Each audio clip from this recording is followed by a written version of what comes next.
Faces और इतने excited लोग कभी नहीं देखे। तो एक बार क्लैपिंग करिएगा आप सभी अपने लिए, जो मॉर्निंग में इतने एक्साइटमेंट के साथ अपनी हर सेशन को अटेंड करते हैं। बहुत ही शानदार तरीके से आप सभी लोग meditation, workout and dance therapy को एंजॉय करते हैं। सो फर्स्ट कॉल क्लैपिंग करिए आज के मेडिटेशन सेशन के लिए। श्वेता नागर मैम ने आज का मेडिटेशन कंप्लीट करवाया है। एंड सेकंड क्लिपिंग करिए अब आज के वर्कआउट के लिए। सारांशी जैन सर ने आज का वर्कआउट कंप्लीट करवाया है। एंड वन मोर क्लिपिंग करिए आप हमारे डीजे के लिए, जिन्होंने आपके एक्साइटमेंट को देख के उन्हें टाइम बॉन्डिंग का तो ध्यान नहीं रखा है। सो वो भी आपके एक्साइटमेंट में इतना खो चुके हैं कि उनको पता नहीं कि टाइम क्या हुआ है।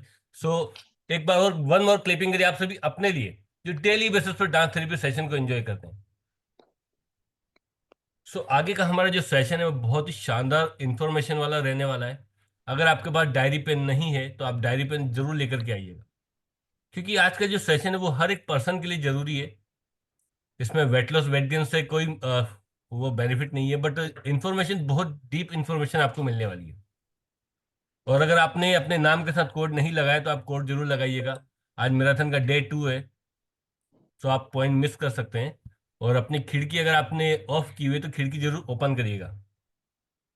सो आप सभी की क्लैपिंग के साथ, स्माइल के साथ मैं इनवाइट करना चाहूंगा। Please help us invite none other than senior senior wellness coach mister Rishabh Mehra.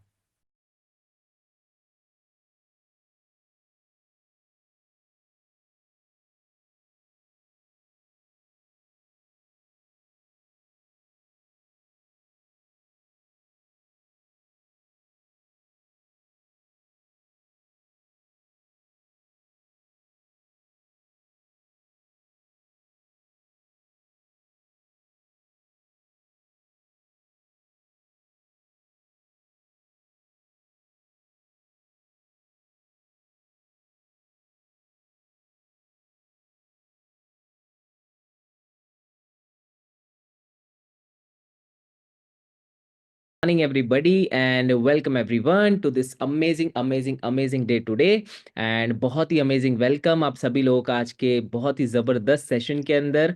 मेरा नाम ऋषभ है और आज हम बात करने वाले हैं बहुत ही फैंटास्टिक टॉपिक के ऊपर। और एक ऐसा टॉपिक है, बहुत ही इतना क्रूशियल टॉपिक है जिसके बारे में जानने की हम सभी लोगों को बहुत ज़्यादा ज़रूरत है, क्योंकि हम में से बहुत सारे लोग होते हैं जो कि कहीं ना कहीं दवाइयों के ऊपर डिपेंडेंट है ना रहना शुरू कर देते हैं। और उन डिपेंडेंसीज होने की वजह से हमारे साथ में काफी इशूज आने स्टार्ट हो जाते हैं और हम यही सोच रहे होते हैं कि जब मैं इतनी सारी दवाइयां, इतने सारे मेडिकेशंस का इस्तेमाल कर ही रहा होता हूँ, कर ही रहा हूँ, तो मुझे फायदे क्यों नहीं पड़ रहे। ऊपर से नुकसान पे नुकसान होता जा रहा है, दवाइयों का डोज कम होना चाहिए बट वो बढ़ता जा रहा है। ऐसे बहुत सारे कंफ्यूजन हम अपने मन के अंदर तो रखते हैं, बट जो दवाइयां देते हैं उनके सामने जरूर कभी भी प्रेजेंट नहीं कर पाते ना। आज का जो टॉपिक रहेगा उसके ऊपर डेफिनेटली, उसमें हम डेफिनेटली इस तरीके की बात करने वाले हैं कि what are the effects of medicine, है ना। I am not talking about the side effect and good effect, it's about the effect of medicine on human body, कि हमारे इंसानी शरीर के ऊपर ये जो मेडिसिन है इनका क्या इफेक्ट होता है और कैसे ये इफेक्ट सही है या गलत है, ये आपको डिसाइड करना रहेगा ना। तो हम बस आपको बताएंगे, समझाने की कोशिश करेंगे। बाकी आप ऑलरेडी समझदार हैं, तो जैसे जैसे आप पूरे सेशन को ध्यान से सुनेंगे तो आप और ज्यादा समझदार होना शुरू कर देंगे। ओके, सो चलिए let's get back to the topic of today's wellness education, which is our effects of medicine on human body. First of all, मुझे इस कम्युनिटी में 8 साल हो चुके हैं और 8 साल का जो जर्नी रहा है वो बहुत ही जबरदस्त रहा है। आया था तब कुछ इस तरीके का दिखा करता था। बाय द वे, बहुत सारी दवाइयों का इस्तेमाल मैंने भी किया है। आधा डॉक्टर तो मैं खुद भी बन चुका हूँ ना खुद के शरीर का, कि मुझे पता है कौन सी दवाई, कौन सा सॉल्ट, कौन सा कॉम्बिनेशन क्या काम करेगा, कैसे एलर्जी ठीक होगा, कैसे लंग्स इन्फेक्शन दूर हो सकता है, कैसे बीमारियां, कैसे बुखार सही होगा, सब कुछ मैं भी अपने ऊपर बहुत ज्यादा ट्राई करता रहता था। और इसी वजह से मैं बिना डिग्री वाला आधा डॉक्टर तो बन ही गया था ना। और क्या होता था मेरे साथ में, मैं अंडरवेट था और साथ ही साथ में डाइजेशन के काफी ज्यादा सीवियर इश्यूज रहते थे। कॉन्स्टिपेशन था, ब्लोटिंग था, एसिडिटी था, गैस्ट्रिक इश्यूज थे, स्किन के बहुत ज्यादा उस वजह से प्रॉब्लम्स होने लगे थे, पिंपल्स हो गए थे, पिगमेंटेशन हो गए थे, स्किन डल होने लग गया था, हेयर फॉल के इश्यूज होने लग गए थे, एलर्जी के प्रॉब्लम्स के साथ साथ एनर्जी लेवल भी डाउन रहा करता था। और इतना ज्यादा बॉडी अंदर से कमजोर होने लग गया था, इम्यून सिस्टम इतना ज्यादा वीक हो गया था कि हर ऑल्टरनेट मंथ मुझे दवाइयाँ खानी पड़ती थी और टेस्ट करवाने पड़ते थे, रिपोर्ट्स करवानी पड़ती थी। और मैं यही सोचता था कि ऐसे कैसे गाड़ी चलेगा ऋषभ तेरा, कि तू क्या करेगा कि 1 महीना सही रहता है। और वो सही कब रहता है, जब तू जिस 1 महीना दवाई खा रहा होता है उसके अगले महीने फिर बीमार पड़ जाता है, फिर दवाइयाँ खाता है, फिर बीमार पड़ता है। तो ये यही सिचुएशन के अंदर मैं बार बार घूम रहा था और मैं एक परमानेंट सस्टेनेबल सोल्यूशन की तलाश में था कि कहीं ना कहीं से ऐसी कोई जादू की घुट्टी मिल जाए जिसका इस्तेमाल करके, जिसको पी कर या जिसको खा कर मैं अपनी बीमारियों से तो दूर हो जाऊं, अपनी बॉडी को तो फिट कर ही लूं, इम्यून सिस्टम को स्ट्रांग कर लूं, बट फिर से ये बीमारियां मेरे शरीर के अंदर ना आए उसके लिए भी कुछ ना कुछ मुझे पता चल जाए। And thanks to this amazing community and my coach, जिसकी वजह से मुझे thanks to my coach basically, जिसकी वजह से या जिनकी वजह से मुझे कम्युनिटी के बारे में पता चला, मैंने डिसीजन लिया इस कम्युनिटी का पार्ट बनने का, और मुझे आज 8 साल हो गए हैं। शुरू के 4 महीने में मैंने अपना 15 किलो वजन बढ़ाया और अभी तक मैं लगभग 20 किलो अपना वेट गेन कर चुका हूँ। और जितने भी हेल्थ इश्यूज मैं फेस किया करता था वो सारे के सारे हेल्थ इश्यूज मेरे रिजॉल्व हो गए हैं। अभी किसी भी दवाई का इस्तेमाल करने की मुझे जरूरत नहीं पड़ती है। मुझे सिखाया गया इस कम्युनिटी के अंदर, दवाई खाने से अच्छा है अपनी बॉडी खुद ही एक ऐसा ट्रीटमेंट करती है, खुद को ही रिपेयर करती है, जिससे आप अपनी बॉडी को बिना दवाइयों के भी ट्रीट करना शुरू कर सकते हो। तो ये सब चीजें मुझे इनिशियल स्टेज के ऊपर इस कम्युनिटी के अंदर क्लियर होना स्टार्ट हुई। और मैंने डिसीजन लिया कि यार अगर इस तरीके से यहाँ पर सिखाया जाता है तो ऐसे तो बहुत सारे लोग हैं मेरी जान पहचान के अंदर जिनको शायद इसी तरीके के प्रॉब्लम्स है और वो भी मेरी तरह परेशान है और इसका कुछ ना कुछ तो सोल्यूशन फाइंड आउट कर रहे हैं, तो मुझे भी कुछ ना कुछ इसके लिए करना चाहिए। देन मैंने कोच बनने का डिसीजन लिया जिससे मैं ज्यादा से ज्यादा फैमिलीज को मदद कर पाऊं। एंड राइट नाउ बहुत सारे फैमिलीज को अभी हम गाइड कर रहे हैं उनके हेल्थ रिजल्ट के लिए, उनके ट्रांसफॉर्मेशन के लिए, with the help of this community and इसी तरीके के एजुकेशन प्रोग्राम्स की मदद से। So the first very important thing I want everybody to understand, एक बहुत ही पहली चीज जो हम सभी लोगों को समझनी चाहिए, that is no matter how bad yesterday was, ये मैटर नहीं करता है कि कल का दिन कितना बुरा था। Today is a new day, आज का दिन नया है, फुल ऑफ न्यू अपॉर्चुनिटीज, बहुत सारी नई अपॉर्चुनिटीज लेकर आने वाला है। ओके, सो ये मैटर नहीं करता है कि कल का दिन कैसा था, आज सुबह से अभी तक आप इस सेशन में आने से पहले आपके साथ में क्या क्या हुआ, बट अगर इस सेशन को पॉजिटिव एटीट्यूड के साथ में, स्टूडेंट माइंडसेट के साथ में हम अटेंड करना स्टार्ट करेंगे तो डेफिनेटली हमको कुछ ना कुछ नया सीखने को मिलेगा। और वो नई सीखी हुई चीजें हमको कहीं ना कहीं इंप्रूवमेंट की तरफ लेकर जाएगी, डेवलपमेंट की तरफ लेकर जाएगी और हमारी ग्रोथ की तरफ लेकर जाएगी। Okay, so the topic was effect of medicine on human body. तो सबसे पहले हम समझते हैं पैथी के बारे में, है ना। हमने सुना होगा डेफिनेटली, पैथीज अलग अलग तरीके की होती है, बहुत सारी होती है। सो तो the basic clarity is different different तरीके की पैथीज होती है, उसके बारे में हम बात करेंगे। The first thing and the people's favorite, है ना, पूरी दुनिया का सबसे favorite, allopathy, the main stream form of medicine. ये मेडिसिन का मेन स्ट्रीम होता है जिसमें drugs, surgery and other medical procedures इस्तेमाल किए जाते हैं, जिसकी वजह से बीमारियों को ट्रीट किया जाता है और प्रिवेंट किया जाता है ना। आई एम नॉट टॉकिंग कि क्योर हो जाता है ना, कोई भी बीमारी दवाइयों से क्योर होता है, बट ट्रीट होता है और प्रिवेंट किया जा सकता है, right. Second that is homeopathy. Okay, लिखिएगा अगर लिख सकते हैं तो। एलोपैथी में क्या होता है, allopathy is the main stream, एक मेन स्ट्रीम है दवाइयों का जिसमें ड्रग्स का, सर्जरी का और अलग अलग मेडिकल प्रोसीजर्स का इस्तेमाल किया जाता है। आजकल तो बहुत सारे प्रोसीजर आ गए, लेजर ट्रीटमेंट्स भी आ गए आजकल तो। Everything was counted in medical, है ना, मेडिसिन के अंदर, एलोपैथी के अंदर काउंट होना स्टार्ट हो गई, जो कि बीमारी को ट्रीट करने के काम में आती है। Now the second thing is homeopathy. अब ये होम्योपैथी क्या है, it is the diluted version of medicine. Diluted मतलब क्या, डाइल्यूटेड इन द सेंस, अगर इसको आम भाषा में समझने की कोशिश करेंगे, अगर एक ग्लास में आप शरबत बनाते हो, है ना, और वो मीठा ज्यादा है तो उसमें क्या करता है, पानी ऐड करके उसकी मिठास को कम करता है ना, दैट मीन्स वो डाइल्यूट होना स्टार्ट करता है। अगर आपने कभी रूह अफ़ज़ा, ऐसा कोई रोज वाला शरबत अगर लिया है, तो जब वो डाइल्यूटेड नहीं है तो बहुत थिक होता है ना, बहुत गाढ़ा होता है, तो उसको डाइल्यूट करने के लिए उसमें पानी मिलाया जाता है ना, तो जिससे उसकी पोटेंसी के अंदर, है ना, धीरे धीरे पोटेंसी कम होना स्टार्ट हो जाती है। That is how it works. इसी तरीके से बहुत सारी मेडिसिन हैं जिनका हाईली डाइल्यूटेड वर्जन, आप देखिएगा हाईली डाइल्यूटेड वर्जन जो होता है दैट इज कॉल्ड होम्योपैथी। और इसीलिए बोला जाता है कहीं ना कहीं कि होम्योपैथी के अंदर स्लोली रिजल्ट आता है, क्योंकि स्लोली सारी सारी दवाइयां अंदर जा रही है ना, इसलिए स्लोली रिजल्ट आता है। एलोपैथी के अंदर बहुत फटाफट रिजल्ट आता है, क्यों? क्योंकि फटाफट सारा वो बॉडी के अंदर केमिकल जा रहा होता है ना। तो it is something like that कि homeopathy is also a kind of a medicine जो कि हाईली डाइल्यूटेड वर्जन के अंदर है, और वो धीरे धीरे बॉडी के अंदर घुलती है और धीरे धीरे असर करती है, और उसके साइड इफेक्ट भी हो सकते हैं, उसके पॉजिटिव इफेक्ट भी हो सकते हैं। अच्छा, मैंने आज अपना नाम ही चेंज नहीं किया ना। चलिए, अगर कोई अनम्यूट है तो प्लीज म्यूट कर दीजिएगा। सुभाषिनी मैम, ओके, कोई बात नहीं। चलिए, है ना। So this is how it works ना, that is homeopathy. Now the third basic version जिसकी हम बात कर रहे हैं, विच इज ओल्ड आयुर्वेदा, है ना। ये आयुर्वेदा आज दो तरीके के हो चुके हैं, by the way. The traditional system of medicine from India that uses herbs, lifestyle change to promote health and prevent diseases. ऐसा ट्रेडिशनल सिस्टम है। Ayurveda is a traditional form of medicine. ये एक ऐसा बहुत पुराना, है ना, पुराने काल का हमारा एक मेडिसिन का या दवाइयों का फॉर्म है, जिसमें हर्ब्स का इस्तेमाल किया जाता था और लाइफस्टाइल को इम्प्रूव किया जाता था, जिसकी वजह से हमारा सेहत अच्छा होता था और बीमारियों से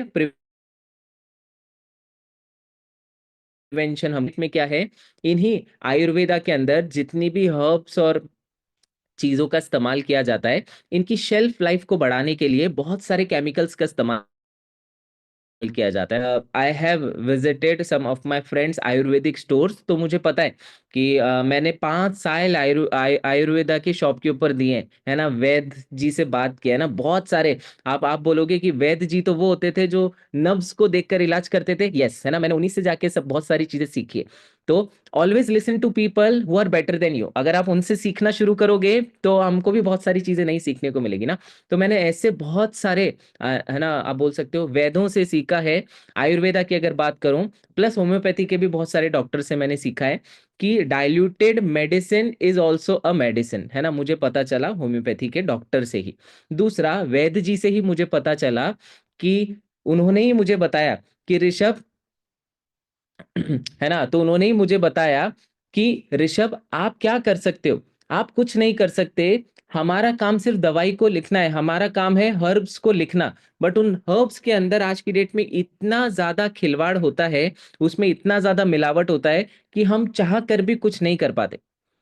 दैट इज वाई कि बहुत सारे, है ना, अगर मैं अजमेर की बात करूं, बाय द वे मैं अजमेर राजस्थान से हूं, तो अजमेर के आसपास में कुछ गांव है ना, और उन गांव के अंदर हर्ब्स बनाई जाती है ना। आप, आई डोंट नो आपको पता है नहीं पता है, एक कालेड़ा के नाम से एक गांव है ना, ये अजमेर के पास में ही है। वहां पर आयुर्वेदिक हर्ब्स का कॉम्बिनेशन या पाउडर फॉर्म के अंदर उसको डिजाइन किया जाता है, जिसमें स्वर्ण, स्वर्ण समझते हैं आप, स्वर्ण मतलब सोना, है ना, वो भी उन दवाइयों के अंदर मिलाया जाता है।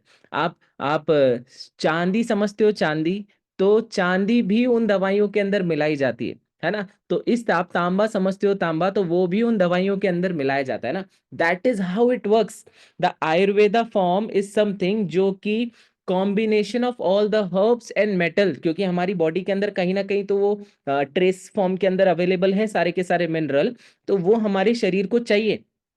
हाँ, ये स्वर्ण भस्म तो एक नाम है, ऐसे मैं आपको 10 नाम और बता सकता हूँ ना, क्योंकि मैं तो था आयुर्वेदा के अंदर ना।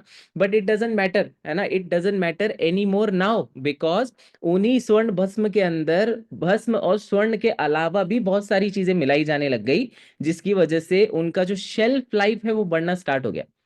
एक समय ऐसा था जब आयुर्वेदिक किसी भी औषधि के ऊपर कोई भी एक्सपायरी नहीं आता था। आई डोंट नो आपको पता है कि नहीं पता, है ना। आयुर्वेदिक कोई भी दवाई के ऊपर, औषधि के ऊपर एक्सपायरी नहीं आता था। But thanks to the all the things जो कि आज की डेट में होना स्टार्ट हो गया, people have to follow the guidelines, है ना, लोगों को गाइडलाइंस को फॉलो करना पड़ता है, गवर्नमेंट गाइडलाइंस को। तो 5 साल का एक्सपायरी आना स्टार्ट हुआ, 10 साल का एक्सपायरी आना स्टार्ट हुआ, और मैक्सिमम शायद 7 या 8 ईयर्स का एक्सपायरी अभी अभी और चेंज हुआ उसके अंदर और होना स्टार्ट हो गया। That is how it works. क्यों होना स्टार्ट हुआ? जब आयुर्वेदिक दवाई कोई भी, जैसे हम बोलते हैं ना, हनी होता है, शहद होता है, शहद कभी भी खराब नहीं होता ना, जितना पुराना होता है उतना ही बेहतर होता जाता है, ऐसा बोलते हैं। हाँ 10 साल का हो गया आयुर्वेदिक पे ना। तो आप समझिएगा कि जितना पुराना शहद उतना ही अच्छा होने लग जाता है, और ऐसे ही जितनी पुरानी औषधि होने लग जाती है उसका फायदा भी उतना ही ज्यादा हो रहा होता है। Okay, but because thanks to the chemical और बहुत सारे अनहेल्दी प्रिजर्वेटिव्स जिनका इस्तेमाल किया जाने लग गया, जिससे किसी भी प्रोडक्ट की शेल्फ लाइफ को बढ़ाना शुरू किया गया, तो उससे लंबे समय के अंदर वो सारे के सारे जितने भी उसके अंदर हर्ब्स थे ना कहीं अच्छे से काम नहीं कर पाते।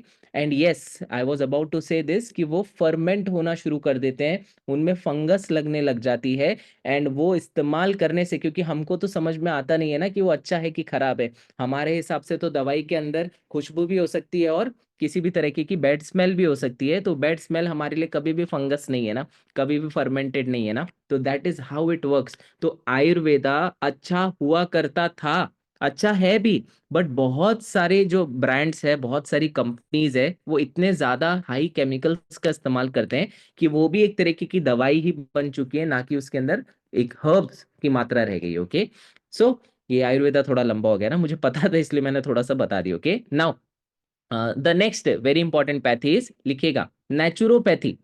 इसके बारे में भी बहुत सारे लोगों को पता है आज की डेट में। ये एक ऐसा हेल्थ केयर पैथी है जो कि सेहत को अच्छा करने में मदद करता है ना, रियली गुड, सच एज किसी ना किसी तरीके का हर्ब्स, सप्लीमेंट्स एंड लाइफस्टाइल।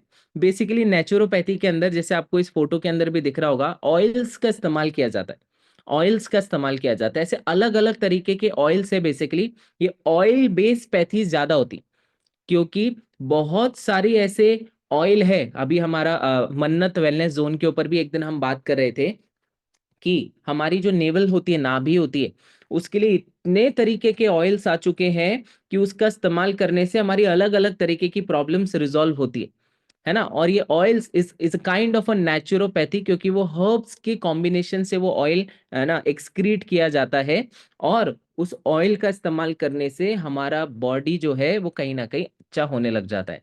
उदाहरण के लिए आपने डेफिनेटली सुना होगा, बालों के लिए एक ऑयल अभी बहुत चल रहा है, रोज मैरी ऐसा करके ना, वो अभी बहुत ज्यादा लोग ऐसा फुसफुस वाला मंगवा रहे हैं सब लोग ना, जहां तक देखा देखा मुझे इंटरनेट पे।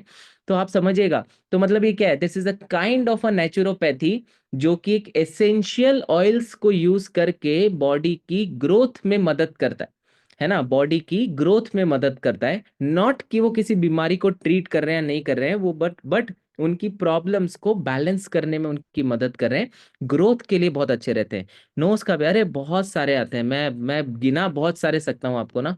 ये 5 साल आयुर्वेदा पे 6 साल रहने का ना बड़ा फायदा होता है, कभी ट्राई करके देखने का। एक दिन ट्राई करोगे तो आप सिर्फ काउंटर पे जाके बैठोगे ना, अगर आपके कोई नोन है, वो विवेक सर समझेंगे ना मैं जो बोल रहा हूँ, सिर्फ बैठने से ही आपको इतना ज्यादा चीजें पता चल जाएगी कि आपको लगेगा अरे बाप रे, ये तो मैं ही कर सकता हूँ, ये सब मैं खुद अपनी दुकान खोल सकता हूँ, ऐसा हो जाएगा। So let's move to the next pathy, लिखिएगा, दैट इज एक्यूपंचर। एक्यूपंचर, अभी एक्यूपंचर हितेश सर ने करवा रखा है ना। What is acupuncture? It is a Chinese medicine technique, ये एक तरीके का चाइना से आया हुआ मेडिसिन का टेक्निक है, बेसिकली कोई not a medicine technique, it is a Chinese technique that involves needles, है ना, ये नीडल्स के साथ में की जाती है, और इतनी पतली नीडल्स होती है जो कि कुछ स्पेसिफिक पॉइंट्स के ऊपर लगाई जाती है, बेसिकली उन नसों के रिलैक्सेशन के लिए लगाई जाती हैं, जिससे जो हमारी बॉडी में पेन होता है, वो जो पेन है, वो पेन दूर होना स्टार्ट होता है। अब मुझे नहीं पता कि ये ना, ये सुइयां घुसवाने से कैसे सही हो सकता है कोई दर्द। मेरे हिसाब से अगर आप मुझसे पूछोगे तो मेरा माइंड किस तरीके से काम करता है कि एक्यूपंचर मतलब सुई अपनी बॉडी के अंदर ऐसे घुसवाने से दर्द बढ़ना चाहिए। बाबा कम कैसे होता है ना, सुई घुसता है तो दर्द होता है, कम कैसे होता है पता नहीं, but may be it is a technique, तो मुझसे ज्यादा बेहतर जो इसके जो चाइना वाले हैं उनको ज्यादा पता है, but may be it helps in muscle relaxation, है ना, लिखेगा, ये जो भी एक्यूपंचर होता है ना वो मसल्स को रिलैक्स करने में मदद करता है, और मसल रिलैक्स होता है मतलब वो कॉन्ट्रैक्टेड मसल जब रिलैक्स होता है तो ब्लड फ्लो बॉडी का अच्छे तरीके से होता है, जिसकी वजह से ये जो नीडल थेरेपी है ये काम करना शुरू कर देती है। दैट्स हाउ इट वर्क्स, है ना, very simple. Now very important, ये आजकल बहुत ज्यादा ट्रेंड के अंदर है, दैट इज कायरो प्रैक्टिस, है ना, कायरो प्रैक्टिस। और it is a kind of ऐसा, है ना, बॉडी के, है ना, वो जो मस्क्यूलोस्केलेटन होता है, जो हमारे मसल से कनेक्टेड जितनी भी हड्डियां होती हैं, बेसिकली वो स्पाइन से रिलेट करती है पूरी की पूरी। जितनी भी हमारी स्पाइन की जितनी भी इश्यूज रहते हैं, वो कायरो प्रैक्टिस के थ्रू, जो कायरो प्रैक्टर्स होते हैं जो इस तरीके का करते हैं, प्रैक्टिस करते हैं, वो पेन को दूर करने में मदद करते हैं ना। देखिए, लिखिए, लिखा है यहाँ पर, diagnosis and treatment of musculoskeleton disorders, particularly those affecting the spine. बहुत बार क्या होता है, हमारे रॉन्ग पोस्चर की वजह से, ओवर सिटिंग की वजह से, सिडेंट्री लाइफस्टाइल की वजह से बहुत बार हमारा बॉडी जो है वो स्टिफ होना शुरू कर देता है। स्टिफ इन द सेंस कैसा, आपने सुना होगा, इनका L4 के अंदर गड़बड़ हो गया है, L5 के अंदर गड़बड़ हो गया है ना।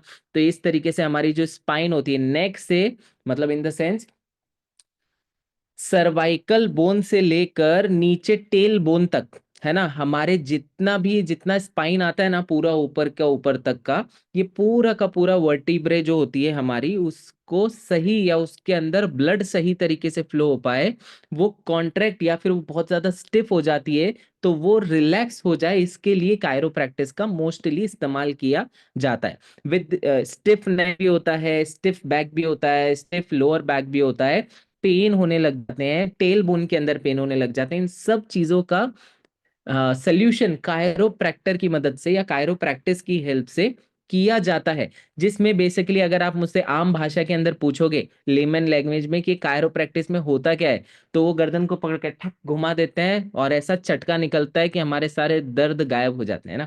और वो कमर का ऐसा झटका निकालेंगे आपका कि ऐसा पूरा टेढ़ा करके, तो आपने देखा होगा कहीं ना किसी वीडियो में ना, इस तरीके से। और उनको देखना बड़ा अच्छा लगता है ये वीडियो ना, जो आवाज आता है ना, टक टक कट कट कट कट वाला, वो आना नहीं चाहिए ऐसा आवाज, बट ये जो आवाज आता है ये बड़ा वो हमको ना अच्छा लगता है देखना, ये वाले वीडियोज इस तरीके के। तो उससे क्या होता है, होता कुछ भी नहीं है, सिर्फ हमारे ब्लड सर्कुलेशन अच्छे तरीके से होने लग जाता है, मसल स्पाज्म जो होते हैं वो निकल जाते हैं, स्टिफनेस का जो प्रॉब्लम होता है वो दूर हो जाता है। That is how it works. Now लिखिएगा, next therapy that is after chiro practice, that is yoga therapy.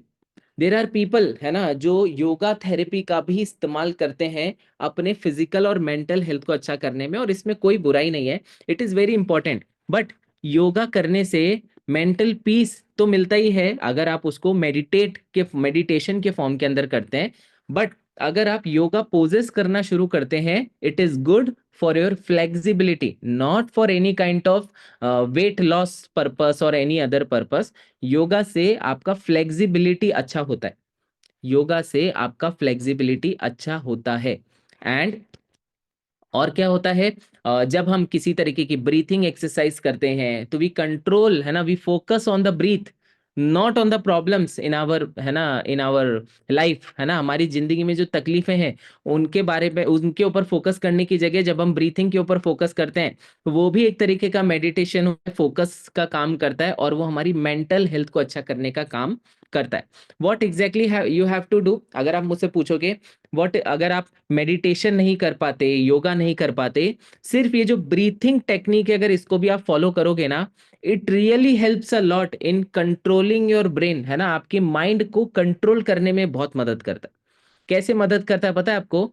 देखिए, एक एक चलिए ट्राई करके देखता है। हाँ, फोकस इंप्रूव करता है, राइट। अब कैसे फोकस इंप्रूव करता है समझिएगा, जस्ट क्लोज योर आइज, अपनी आंखें बंद करो, एक बार सीधा बैठो सब, जितने भी प्राणायाम प्राणायाम सब बंद कर दो, अभी जो भी कर रहे हो। अभी एक नया कुछ करते हैं ना, क्लोज योर आइज, सब आंख बंद करो। एंड नाक से हमको एक डीप ब्रेथ लेनी है, पेट से, है ना, ऐसा चेस्ट से नहीं लेने का, पेट तक सांस को लेकर जाने का। और फिर धीरे धीरे धीरे, कितना, 3 तक आपको काउंट करना है जब आप डीप ब्रीथिंग करते हो, और 7 तक काउंट करना है जब आप उसको छोड़ते हो। करके देखो, अगर होता है तो ऑन अ काउंट ऑफ 3 हम स्टार्ट करेंगे सब ना। 3, 2, 1, take a deep breath.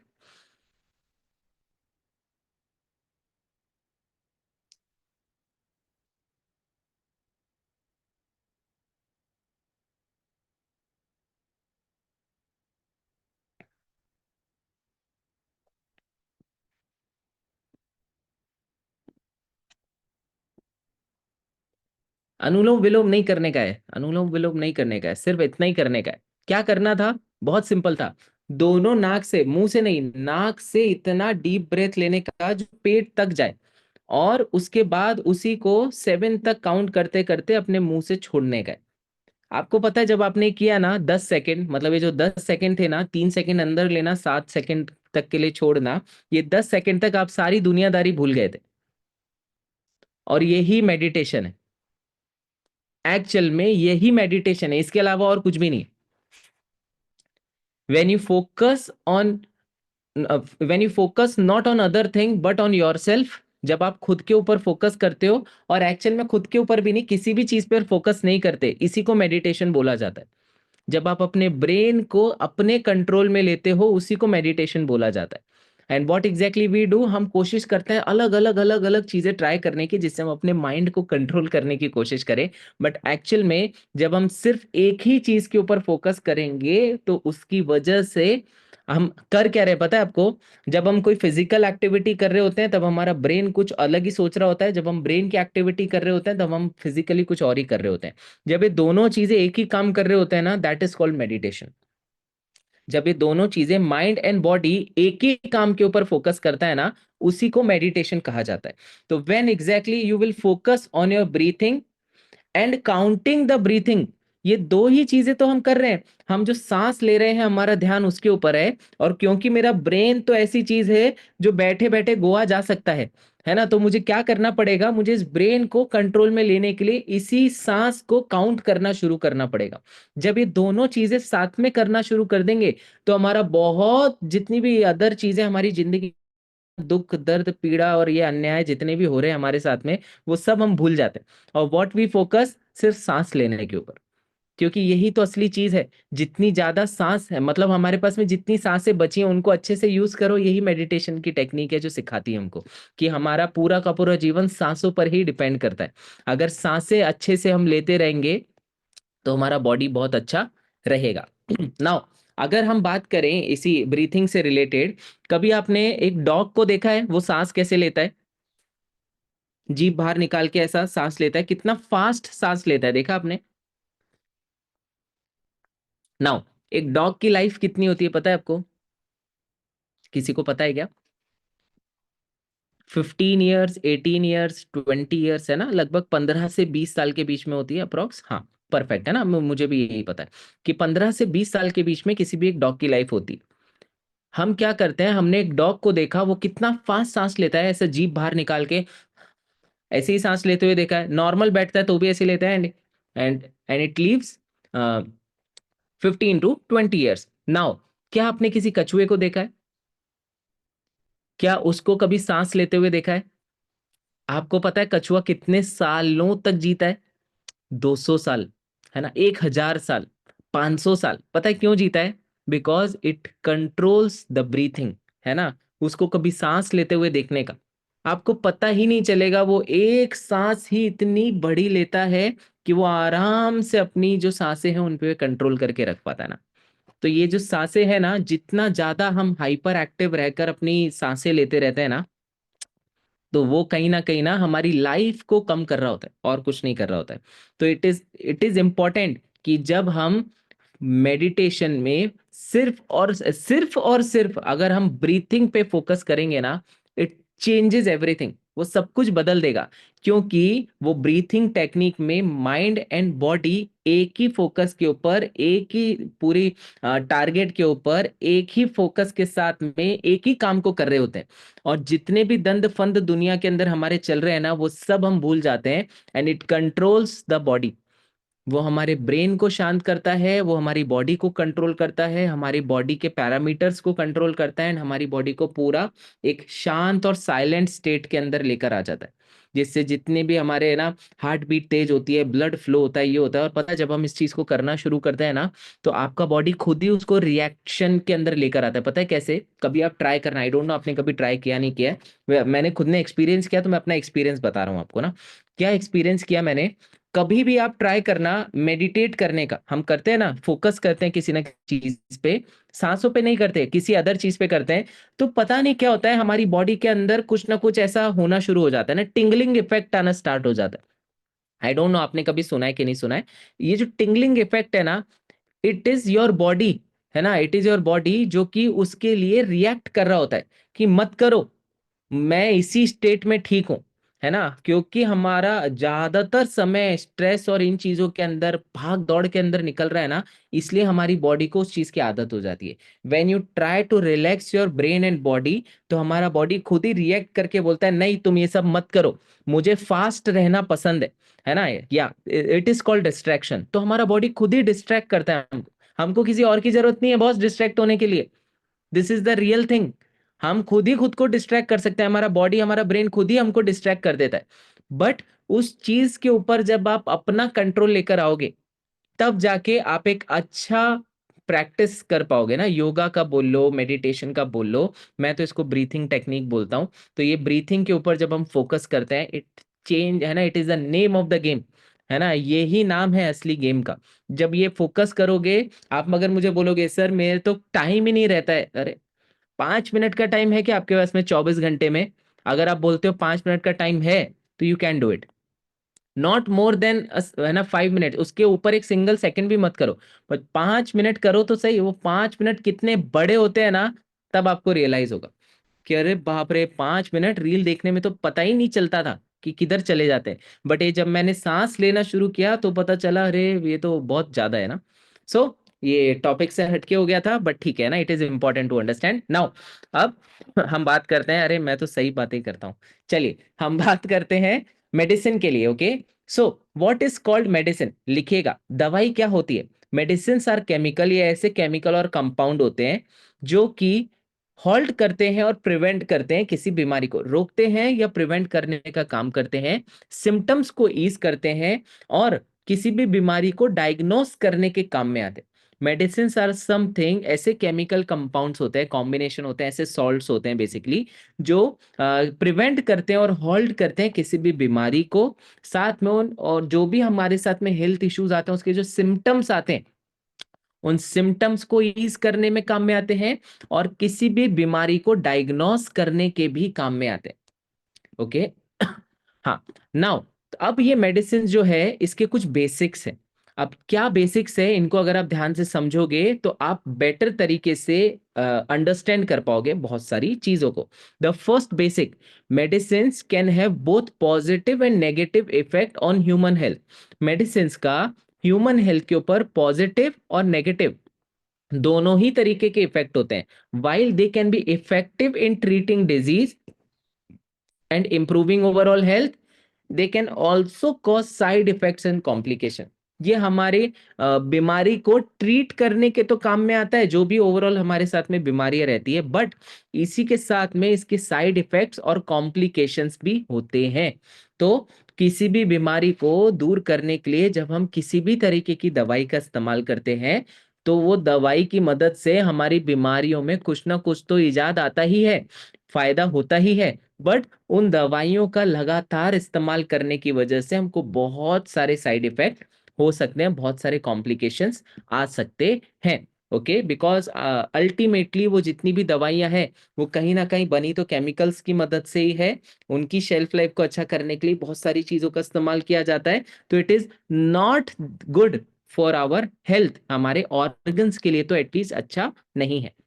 Second, the effectiveness of medicine depends on various factor. दवाई कितना इफेक्टिवली काम करेगी वो डिपेंड करता है उसके अदर बहुत सारे फैक्टर्स के ऊपर, जैसे कि डोज, है ना, route of administration and individual response to the drug. अब दवाई काम करेगी कि नहीं करेगी, अब जिसका शरीर ही जिद्दी है तो उसके ऊपर कम दवाई जो है वो असर नहीं करेगी, या उस दवाई का जो मैक्सिमम पावर वाला डोज होगा वही असर करेगा। बहुत बार दवाइयां, हम हमारा बॉडी हैबिचुअल हो जाता है चीजों के, तो वो डोज असर नहीं करता है, और एडमिनिस्ट्रेशन का जो रूट है वो भी कहीं ना कहीं इफेक्ट करता है क्या कि हमारी बॉडी के ऊपर वो जो मेडिसिन है वो इफेक्टिवली असर करेगी या नहीं करेगी। अब इसको थोड़ा सा अगर डिटेल में समझेंगे, जो भी व्यक्ति अगर आप पूछोगे कि what is the response to the drug, है ना, रिस्पॉन्स क्या है ड्रग के ऊपर, ये कैसे डिसाइड किया जाता है। कोई अगर ऐसा व्यक्ति है जो कि बहुत ज्यादा अल्कोहल का कंजम्पशन करता है ना, बहुत ज्यादा अल्कोहल या टोबैको या फिर स्मोकिंग करता है, तो उनका बॉडी जो है वो हाईली रिएक्टिव नहीं रहता है, तो चीजों के ऊपर नम्ब रहना शुरू कर देता है। तो जो दवाइयां हम खाते हैं ना, वो दवाई भी हमारे ऊपर असर नहीं करती। दूसरा, आप लोगों ने बहुत बार नोटिस किया होगा, जिसको 1 साल 2 साल 5 साल अगर हो चुके हैं दवाइयां खाते हुए, याद कीजिएगा, जब पहली बार पहला दिन था आपका दवाई खाने का, उस समय वो दवाई कितना डोज का था, है ना, 5 mg का था कि 50 mg का था, और आज जो वो डोज है वो कितना हो चुका है, और वो नंबर ऑफ मेडिसिन कितना बढ़ चुका है। That is how it changes everything ना, कि हम कितनी बार हमारा बॉडी उन चीजों का इतना हैबिचुअल हो जाता है कि वो जो इतना डोज बॉडी के अंदर जा रहा है वो असर करता ही नहीं है। तो मेडिकल जो स्पेशलिस्ट होते हैं, उनके पास में कोई दूसरा और ऑप्शन नहीं होता कि अब मुझे दवाई के डोज को बढ़ाना ही पड़ेगा। आई होप मेरा जो आवाज है वो क्लियर है। ऐसा थम्स अप करो अगर मेरी आवाज क्लियर आ रही है तो, एवरीबॉडी। हाँ, मेरे यहाँ थोड़ा सा अटक गया सब। चलेगा, ब्रेक तो नहीं आ रहा, वॉइस में डिस्टरबेंस आ रहा है क्या? नहीं आ रहा, चलिए परफेक्ट। मेरे यहाँ सब अटक गए ना, इसलिए चलिए कोई बात नहीं। Now the third very important point, जो कि बेसिक है मेडिसिन के बारे में जानने में, medicine can interact with other drugs, foods and supplements which can lead to adverse reaction and reduce the effectiveness. जो दवाइयां हैं, कितनी बार बहुत सारी दवाइयों के समय पर हमको बहुत सारी खाने की चीजों को अवॉइड करना पड़ता है। उदाहरण के लिए, आप किसी पहले ऐसा नहीं होता था बाय द वे, बट अब जरूर ऐसा होता है, जो आयुर्वेदिक दवाइयों का हम इस्तेमाल करते हैं ना, उसमें डॉक्टर आज पूरा टोटली डेयरी प्रोडक्ट को अवॉइड कर देता है, आलू चावल खाने के लिए मना कर देते हैं। पहले ऐसा नहीं होता था, बट आज की डेट में ऐसा होने लग गया। और बहुत बार ऐसा ही होता है कि जो दवाइयां हम खा रहे होते हैं, वो दवाइयों में हमारा जो बॉडी है उसको बहुत सारे डाइजेस्टिव एंजाइम्स जो है वो उस दवाई के केमिकल के साथ में मिलेंगे, तो वो रिएक्ट करते हैं, है ना, वो अलग अलग केमिकल्स को बनाते हैं और अलग अलग एंजाइम्स को बनाना शुरू कर देते हैं। दैट इज वाई जो एक्सपर्ट्स हैं वो मना करते हैं कि अरे, जब अगर आप ये दवाई खा रहे हो तो ये चीजें मत खाना। और यही एक कारण है कि जो दवाइयां हैं, आप समझिएगा, क्या आपने कभी सुना क्या कि आप ये खा रहे हो तो वो मत खाना, रोटी के साथ में शिमला मिर्ची खा लेना मगर आलू मत खाना, ऐसा कभी सुना क्या? नहीं सुना हमने। तो खाने के साथ में ऐसा नहीं है, ग्रेन्स के साथ में ऐसा है, खाने के साथ में ऐसा नहीं है। ओके, क्योंकि हमारा बॉडी जो है वो अलग अलग एंजाइम, डाइजेस्टिबल एंजाइम्स बनाएगा, और वो अलग अलग एंजाइम जब बॉडी के अंदर बनेंगे तो बॉडी के अंदर और प्रॉब्लम्स क्रिएट होना शुरू होगा, जिसको हम बोलते हैं एसिड बनना स्टार्ट हो जाएगा। वो एसिडिक एनवायरनमेंट, वो ही एसिड हमारी ब्लड स्ट्रीम के अंदर जाएगा, और कुछ ना कुछ प्रॉब्लम्स हमारे साथ में होना अपने आप ही शुरू हो जाएगी। That is how medicine works. Okay, and overuse or misuse of medicines can leads to drug resistance where the drug become less effective over time। ये मैंने बताया ऑलरेडी कि जब हम ज्यादा ओवर यूज करते हैं दवाई का या मिसयूज करते हैं किसी भी दवाई का, तो वो ड्रग रेजिस्टेंस कर देता है, बॉडी को रेजिस्ट कर देता है कि असर नहीं करेगी, अब तुम्हें डोज को बढ़ाना पड़ेगा। तो लंबे समय तक ले रहे हो तो दवाई का डोज आपको बढ़ता हुआ नजर आएगा, या फिर उसी डोज की मेडिसिन आप ले रहे हो तो आपके कोई असर ही नहीं कर रही होगी। तो आप भले पेन किलर ले लो, एंटीबायोटिक ले लो, कोई सी भी दवाई ले लो, वो बेसिकली आपके शरीर में जाने के बाद असर नहीं करेगी अगर आपको लंबा समय हो चुका है उसको इस्तेमाल करते हुए। Now, the fifth basic, some people may be more easily get harmed to the negative effect of medicine, such as older adults, children and those with certain medical condition। बहुत सिंपल है ना, ये तो बहुत आसान है। जो बच्चे होते हैं उनको ज्यादा एमजीज वाला मेडिसिन नहीं देना होता, जो उम्र वाले होते हैं उनका डाइजेशन ही बहुत स्लो डाउन हो जाता है, तो उनकी बॉडी के ऊपर भी ज्यादा हैवी मेडिसिन जो है वो कहीं ना कहीं साइड इफेक्ट करना स्टार्ट कर देती है। और रही बात हार्म करने की, तो वो तो सारी दवाइयां करने ही वाली है, बट इजीली हार्म क्यों कर जाती है? बहुत बार हमारा जो बॉडी होता है वो खुद ही रेजिस्ट कर देता है। कैसे रेजिस्ट कर देता है? बहुत सारे लोगों को दवाइयों में एक्चुअल में होता क्या है, that the combination of different salts, है ना, वो सॉल्ट का ही तो कॉम्बिनेशन है। अब वो सॉल्ट का जो कॉम्बिनेशन है वो ही कहीं ना कहीं हमारी बॉडी के अंदर, अगर मुझे किसी पर्टिकुलर सॉल्ट से प्रॉब्लम है तो वो मेरी बॉडी के लिए अच्छा नहीं है। जैसे कुछ लोगों के अंदर वो जो पैरासीटामोल आता है उसके अंदर जो सॉल्ट आता है उससे प्रॉब्लम है। बहुत सारे लोगों को डाइक्लोफेनेक सोडियम पैरासीटामोल होता है, उसमें डाइक्लोफेनेक सॉल्ट, तो वो सॉल्ट प्रोवाइड करता है। मेडिकल टर्म हो, मे बी कुछ जो मेडिकल प्रोफेशन है वो अच्छे से समझेंगे एंड विवेक सर समझ जाएंगे। तो कुछ चीजें ऐसी होती है, जितनी दवाइयां होती है उनमें जो द कॉम्बिनेशन ऑफ सॉल्ट होता है, वो सॉल्ट कहीं ना कहीं मेरी बॉडी के अंदर रिएक्शंस क्रिएट करने लग जाता है, और वो रिएक्शंस की वजह से वो दवाई मेरी बॉडी के लिए सूटेबल नहीं रह जाती। ऐसा, आई होप इट हेल्प्स ना। आई डोंट नो मैं सही कह रहा हूँ नहीं कह रहा हूँ, अब ये मुझे कौन बता सकता है? वो नेहा मैम बता, नेहा मैम सही बोल रहा हूँ क्या? नेहा सिंह मैम परफेक्ट है ना, उन्होंने बोल दिया ना, मतलब सही। एक वंदना मैम होंगे, अभी मुझे दिखे नहीं, वो दिख जाएंगे तो मैं उनसे भी पूछ लूंगा ना, क्योंकि डॉक्टर से बेहतर कौन बता सकता है ना। चलिए परफेक्ट, मतलब मैं सही जा रहा हूँ ना, सही समझा पा रहा हूँ। नाउ देयर आर मेडिसिन है ना जिनके साइड इफेक्ट्स भी होते हैं। अब इनको अगर आप समझ गए तो आपके लिए आज का सेशन पूरा बहुत बढ़िया साबित हो जाएगा ना, धन्य हो जाऊंगा मैं, अगर आपको ये वाला चीज समझ में आ गया तो। Now all medicine come with a risk of side effects. देखिएगा क्या लिखा है यहाँ पर, जितनी दवाइयां हैं वो कहीं ना कहीं एक साइड इफेक्ट के रिस्क से के साथ में ही आती है। ओके, क्योंकि बॉडी के अंदर वो असर करेगी नहीं करेगी ये हमारा बॉडी डिसाइड करता है, कोई दवाई डिसाइड नहीं करती है। Okay, and the more you take them the higher the risk. जितना ज्यादा लेते जाओगे रिस्क उतना ही बढ़ता जाएगा। Even over the counter medications like pain killers can cause side effects such as stomach ulcer, liver damage and kidney problem। अगर हम ओवर काउंटर मेडिसिन का इस्तेमाल करते हैं दर्द के लिए, मतलब निवारक दवाइयों का इस्तेमाल करते हैं ना, तो वो भले पेन किलर हो सकती है, एंटीबायोटिक्स हो सकती है, तो ये जो दवाइयों का जब अगर कोई भी व्यक्ति लगातार इस्तेमाल करता है तो उसकी वजह से स्टमक अल्सर हो जाते हैं। स्टमक अल्सर क्यों होते हैं? जब स्टमक के अंदर जो एसिड होता है वो स्टमक के अंदर ज्यादा मात्रा में बनना शुरू हो जाता है, और वो स्टमक से इंटेस्टाइन के अंदर जाना शुरू कर देता है, तो इंटेस्टिनल अल्सर होना शुरू हो जाता है। लिवर, दवाई लिवर में भी जाती है और किडनी में भी जाती है, एंड ये कहीं ना कहीं हमारी बॉडी के ऑर्गन्स को डैमेज करना शुरू कर देती है। नाउ ये कैसे साइड इफेक्ट क्रिएट करती है, लिखिएगा। The first is drug interaction. कोई भी दो तरीके के सॉल्ट है ना जिसकी मैं बात कर रहा था अभी, the two combination of salt जिसका अगर हम इस्तेमाल करते हैं ना तो बॉडी के लिए कहीं ना कहीं है ना हार्मफुल हो जाता है। If you take multiple medication, there sorry, there is a risk of drug interaction। certain medications can interact with each other leading to adverse effect। अब इसको थोड़ा सा बेसिक के फॉर्म में, अगर लेमन के फॉर्म में समझोगे, तो सारी दवाइयां जो भी एक्सपर्ट है ना वो एक साथ खाने के लिए आपको कभी भी नहीं बोलते, है ना। कोई दवाई होती है जो आपको सुबह नाश्ते से पहले लेनी होती है, नाश्ते के बाद में लेनी होती है, नाश्ते के साथ में लेनी होती है। बहुत सारी मेडिसिन होती है जो सुबह की अलग होती है, दिन की अलग होती है, रात की अलग होती है। बहुत सारी मेडिसिन होती है जो रात के शाम को लेनी होती है और रात के लिए अलग होती है। तो जितने भी ये जो सारी डोजेस बनाई जाती है ना, बिकॉज वो एक्सपर्ट, क्यों बोल रहा हूँ expert, because they are expert, उनको पता है दवाइयों के बारे में सारी चीजें कि ड्रग इंटरेक्शंस होते हैं।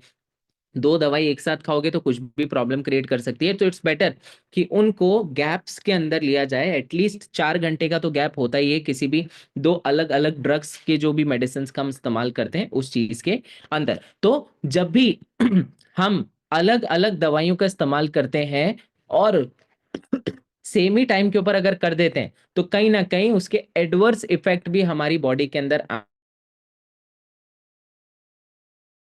आना स्टार्ट। वो दवाई जो है वो बॉडी के ऊपर इतना इफेक्टिवली असर नहीं करती है, तो या तो दवाई का डोज बढ़ाना पड़ता है, या फिर उसका क्या बोल सकते हैं, सॉल्ट को चेंज करना पड़ता है ना। एक ही तरीके के मतलब एक ही बीमारी के दो तरीके के सॉल्ट भी होते हैं ना, तो ये जो सॉल्ट है वो अलग अलग तरीके के होते हैं। जैसे किसी ने तो लिखा था अभी नाइसी प्लस है ना, उसमें उसमें अलग सॉल्ट है। जैसे उदाहरण के लिए पेन को दूर करने के लिए दो सॉल्ट ऑलरेडी, जैसे मुझे दो ही पता है ना, और भी पता है बट अभी दो ही याद आ रहे हैं। एक है डाइक्लोफेनेक सोडियम, दूसरा है न्यूमेसोलाइड, है ना। तो ये दो अलग अलग तरीके के सॉल्ट है। तो किसी को ये डाइक्लोफेनेक, ये जो सॉल्ट है ये अगर सूट नहीं करता है तो उनको न्यूमेसोलाइड वाला सॉल्ट देना पड़ता है ना। तो ऐसे अलग अलग तरीके के सॉल्ट होते हैं। हाईली डेंजरस अगर कोई सॉल्ट है तो वो डाइक्लोफेनेक वाला ही है ना, पेन किलर बेसिकली अगर बात करें तो। और जो कम धीरे धीरे इसके अंदर और अलग अलग तरीके के आ जाते हैं सॉल्ट, अभी मुझे नाम दो ही याद आए तो मैंने दो बता दिए, बट ये रेजिस्टेंस क्रिएट करने लग जाता है। फिर इनकी 250 mg को 500 करना पड़ता है, 500 mg को 750 करना पड़ता है, एक की जगह दो लेनी पड़ जाती है, या फिर है ना एक ही 1000 mg वाली लेनी पड़ जाती है, फिर 1000 mg वाली की डोज को बढ़ाना पड़ता है। ऐसे प्रॉब्लम्स हमारे साथ में होने लग जाते हैं, इसको बोला जाता है ना ड्रग रेजिस्टेंस। किसी भी दवाई का रेजिस्टेंस होना बॉडी के अंदर, कि तुम कितनी ही खा लो असर नहीं करेगी। कौन सा? अगर आपको शुगर है, डायबिटीज है, तो डायबिटीज के लिए जब शुरू करते हैं तो मे बी आपको 100 mg का मेटफॉर्मिन से शुरू हुआ, वो 250 पे गया, 500 पे गया, फिर 500 के बाद में वो सुबह 500 हो गया, शाम को 500 हो गया, फिर दिन के अंदर एक अलग सॉल्ट वाला मेटफॉर्मिन दिया, मेटफॉर्मिन के साथ में कोई दूसरा सॉल्ट दिया, जिसके थ्रू आपका 100 mg और दिन में चालू हो गया। तो इस तरीके से हमारी जो डायबिटीज की, जो शुगर की जो मेडिसिन जो हम इस्तेमाल कर रहे हैं, ड्रग यूज कर रहे हैं, उसका डोज अपने आप ही बढ़ने लग जाता है।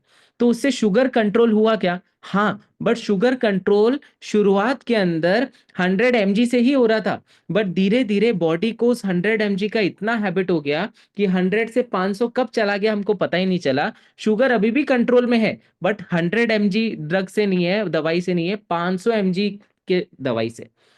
It is called the change. हमको लगता है कि दवाई तो एक ही खा रही हूं ना, शुगर कंट्रोल में है, बट वो एक दवाई के अंदर जो mg था, वो पहले 100 ही था, अभी 250 हो गया या 500 हो गया, आपको वो ध्यान देने का है। और जब इस चीज के ऊपर फोकस करते हैं, तब चीजें बदलती है। और कहीं ना कहीं जब हम इस चीज की बात कर रहे हैं, तो ये हमारी बॉडी की डिपेंडेंसी क्रिएट कर देता है ना। जब तक आप है ना वो दवाई नहीं खाओगे, तब तक आपका बॉडी सही तरीके से काम नहीं करेगा। It is called the habit forming medicine, है ना, लीड्स टू डिपेंडेंसी। कि हम जो भी दवाइयां खा रहे हैं, अगर उनकी आदत पड़ जाती है, लोग बोलते हैं आदत पड़ जाती है, अरे बाबा चाय पीने से बड़ी बुरी आदत दवाई की है। अगर ये दवाई की आदत नहीं छोड़ोगे तो वो बहुत चाय से भी ज्यादा डेंजरस है। Okay, so long term use जब हम करते हैं किसी भी ओपियोइड्स का, ओपियोइड्स मतलब किसी ना किसी तरीके का पेन किलर या ड्रग का, या बॉडी के हॉर्मोन्स को बैलेंस करने के लिए कोई भी मेडिसिन का इस्तेमाल करते हैं, तो वो एडिक्शन की तरह काम करता है। उदाहरण के लिए थायराइड, है ना, थायराइड की में हम थायरोक्सिन या थायरोनॉम का जब हम इस्तेमाल करते हैं, तो हम जब भी टेस्ट कराते हैं, तो अगर वो दवाई खाकर करवाओगे तो बैलेंस ही आने वाला है। तो हमारा बॉडी बिना वो सुबह की वो एक गोली के बिना चलता ही नहीं है।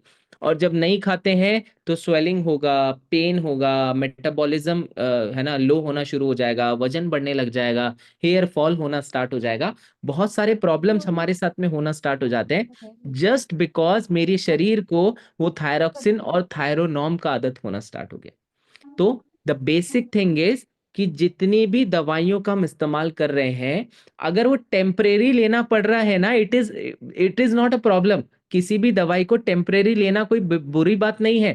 बट अगर उसी दवाई को लगातार आप इस्तेमाल करते जा रहे हो और आपको दवाई बंद नहीं होता है, that means it is a very big problem, है ना। और इसका क्या मतलब होता है दवाई बंद ना होने का? It is called the masking symptom. लिखेगा मास्किंग सिम्टम। मास्किंग सिम्टम मतलब कि जब तक दवाई खा रहे हैं तब तक तो सब ठीक है, दवाई बंद दर्द चालू, दवाई चालू दर्द बंद, दवाई बंद तो प्रॉब्लम्स चालू, दवाई चालू तो प्रॉब्लम्स बंद। तो इसको बोलते हैं मास्किंग सिम्टम, कि बीमारी कुछ और है, ट्रीटमेंट कुछ और हो रहा है, मतलब इन द सेंस कि उसका प्रिवेंशन अलग तरीके से भी हो सकता है, रूट कॉज कुछ और है, और हम इलाज किस चीज का करें? We are treating the symptom not the root cause.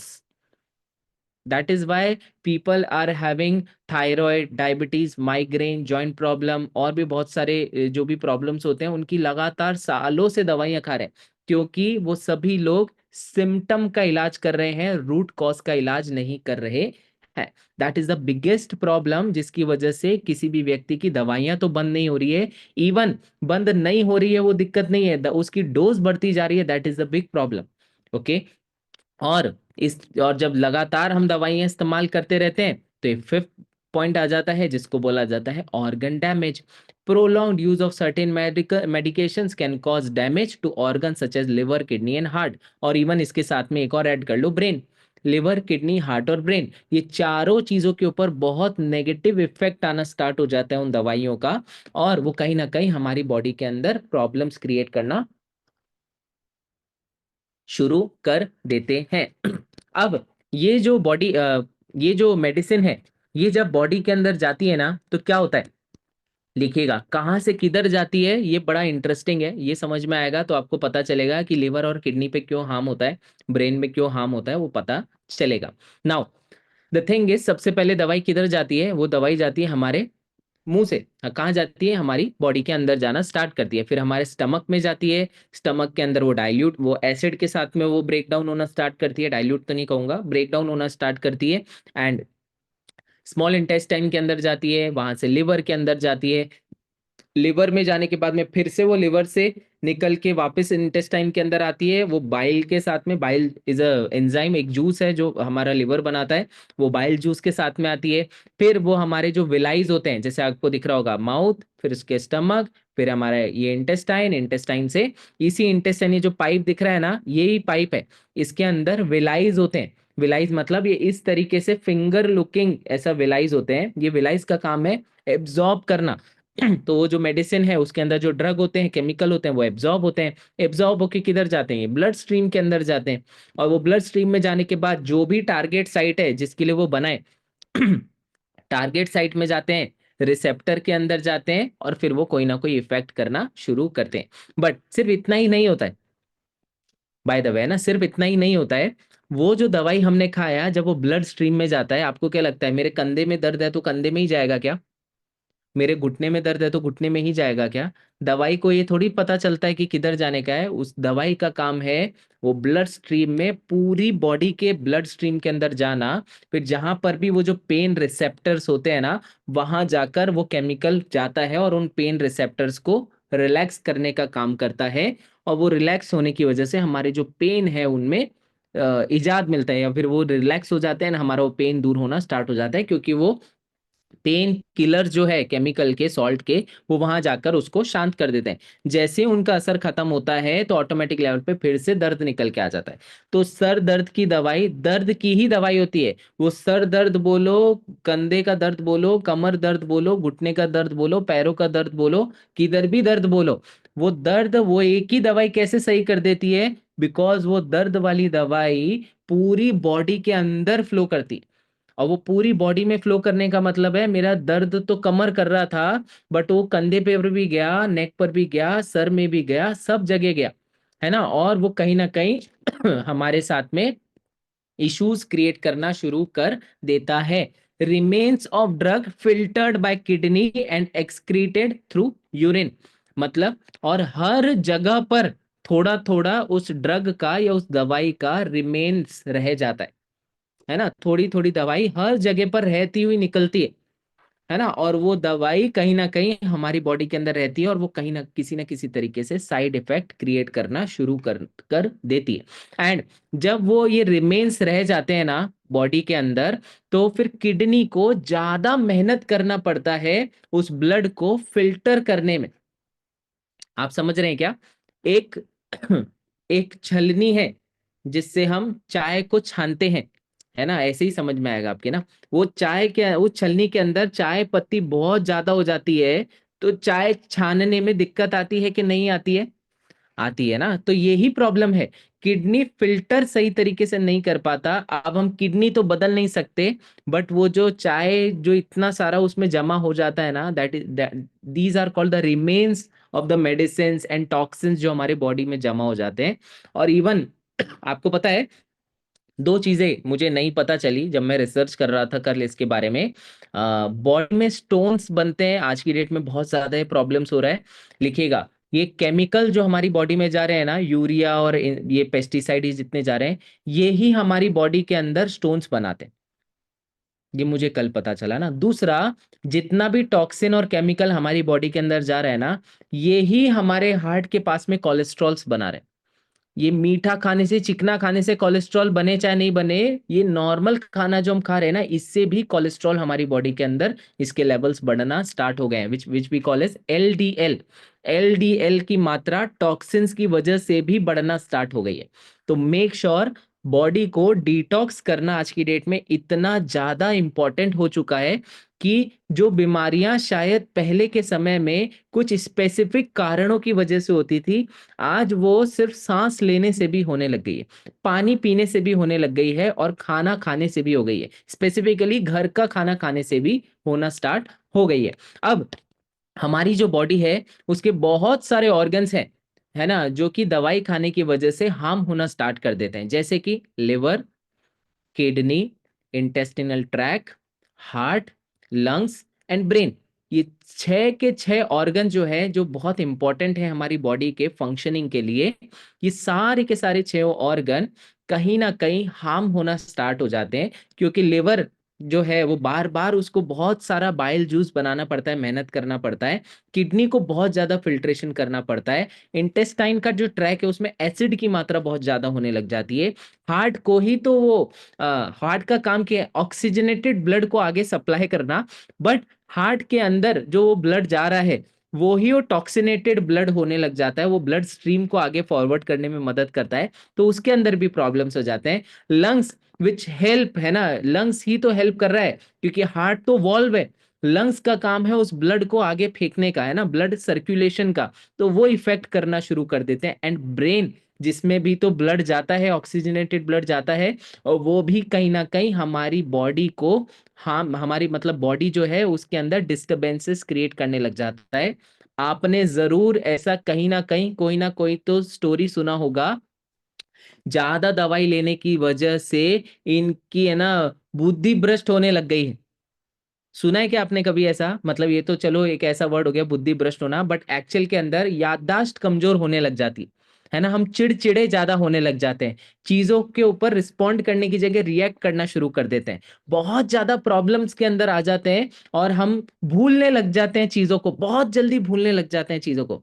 That is called कि वो जो मेडिसिन है वो ब्रेन के ऊपर बहुत ज्यादा नेगेटिव इफेक्ट करना स्टार्ट करने लग जाती है। नाउ देर आर पीपल, है ना, ऐसे बहुत सारे लोग हैं डेफिनेटली हम सेशन को 5 मिनट के अंदर एंड करेंगे।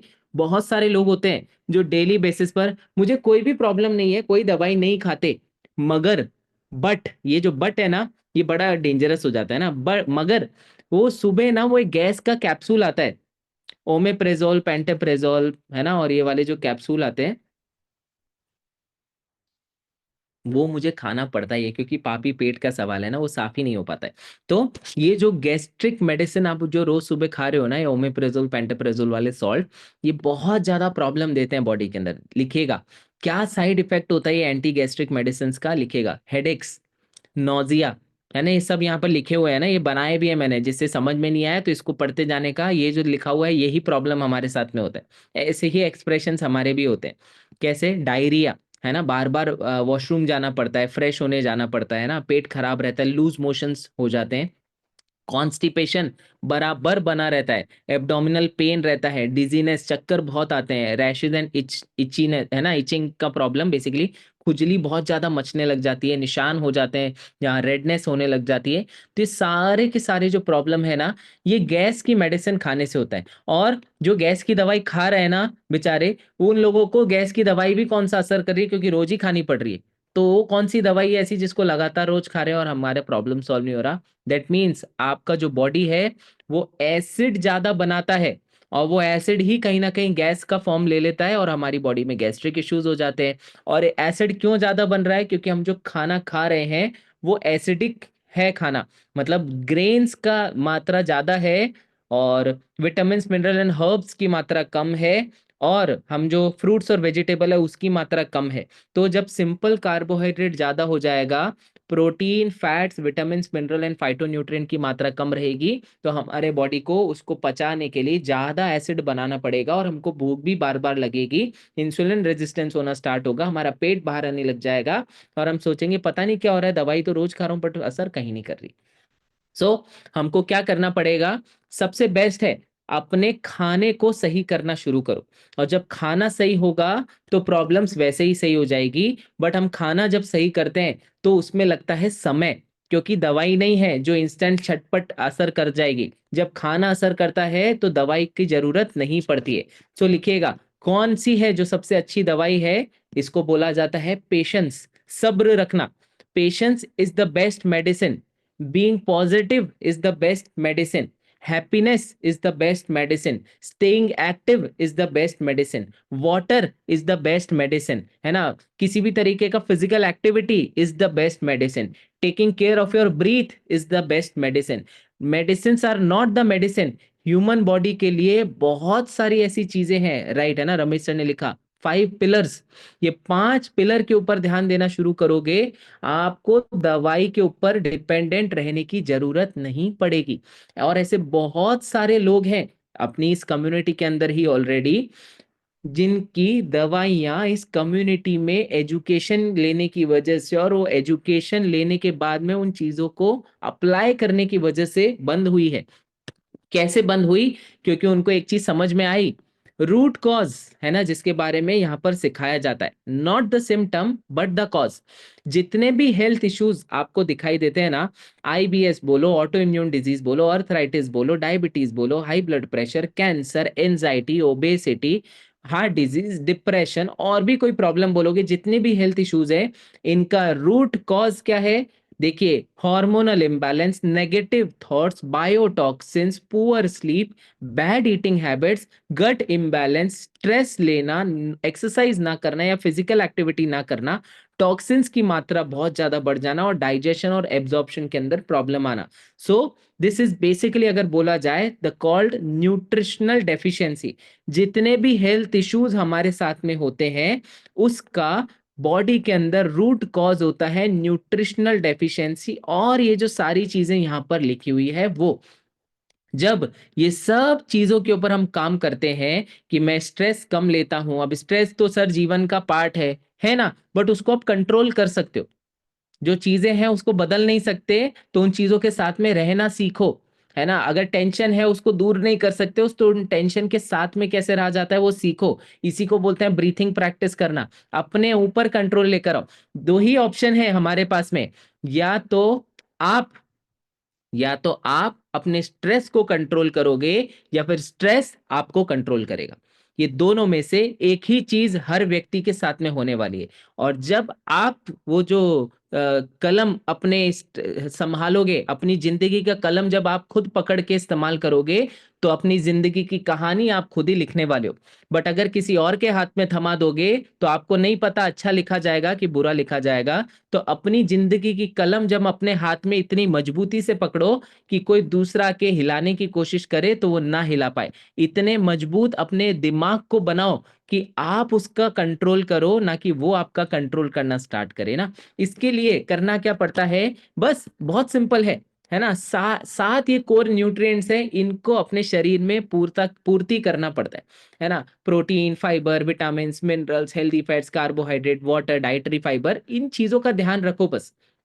अगर इसका टेक केयर करना स्टार्ट कर दिया, अपने शरीर की जरूरत को समझ के उसको पूरा करना स्टार्ट कर दिया, तो आपको कभी भी दवाई लेने की जरूरत नहीं पड़ेगी। आपको पता है ये लाइट का आविष्कार किसने किया था? बल्ब का आविष्कार किसने किया था?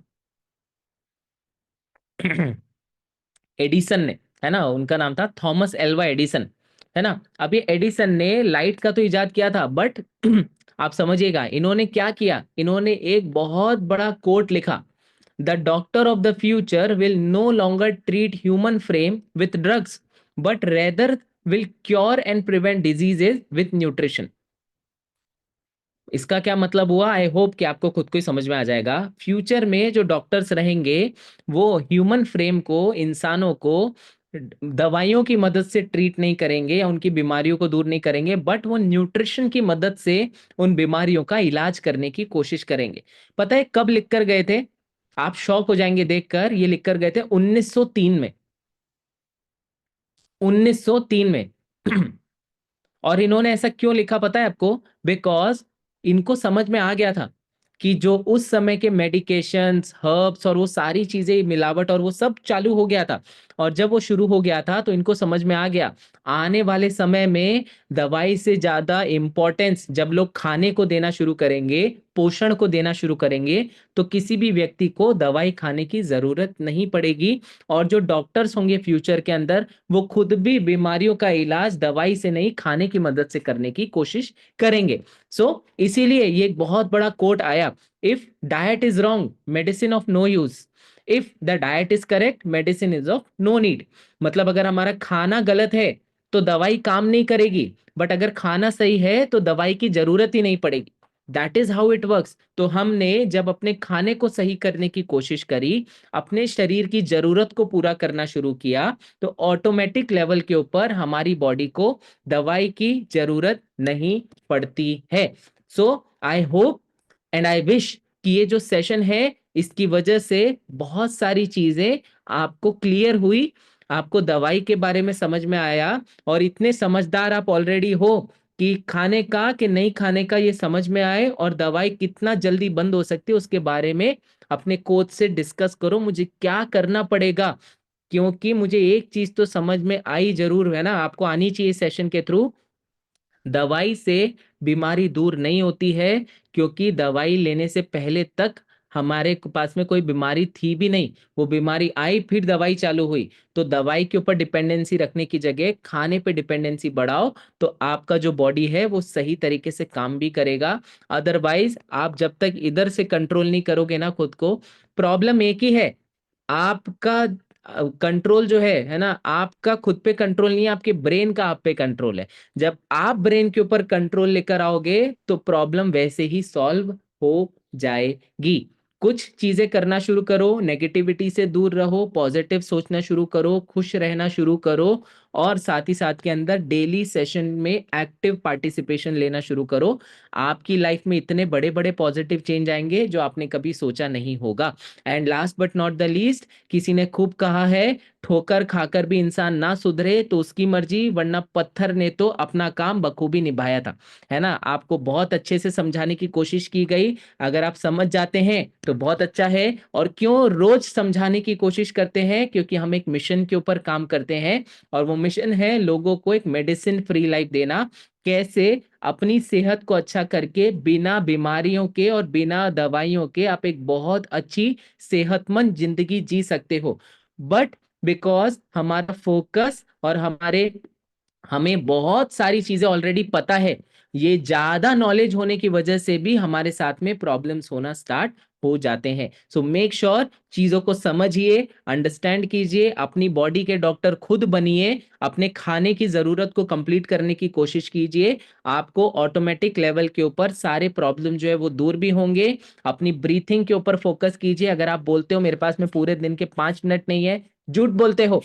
5 मिनट तो हर व्यक्ति के पास में है बाबा, समय निकालो। अगर आप खुद के लिए अभी समय नहीं निकालोगे तो इन फ्यूचर दूसरों के लिए जबरदस्ती समय निकालना पड़ेगा। है ना, आप समझ रहे हो मैं किन की बात कर रहा हूँ? हॉस्पिटल जाने के लिए जबरदस्ती समय निकालना पड़ेगा, इधर उधर भाग दौड़ करने के लिए जबरदस्ती समय निकालना पड़ेगा, दवाई खाने के लिए जबरदस्ती समय निकालना पड़ेगा। इट्स बेटर सांस लेने के लिए थोड़ा सा समय निकालो, कंट्रोल करो, सब कुछ आपके कंट्रोल में आ जाएगा। सो that's all for today. Thank you so much everybody for being a part of this amazing amazing session.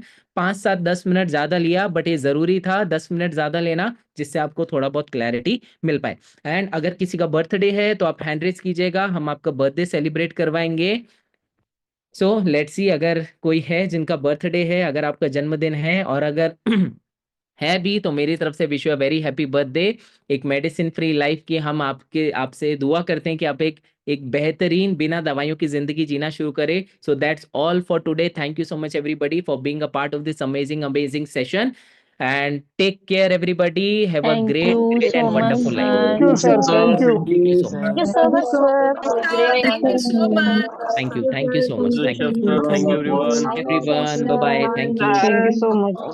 Bye bye. Thank you. Thank you. Bye bye.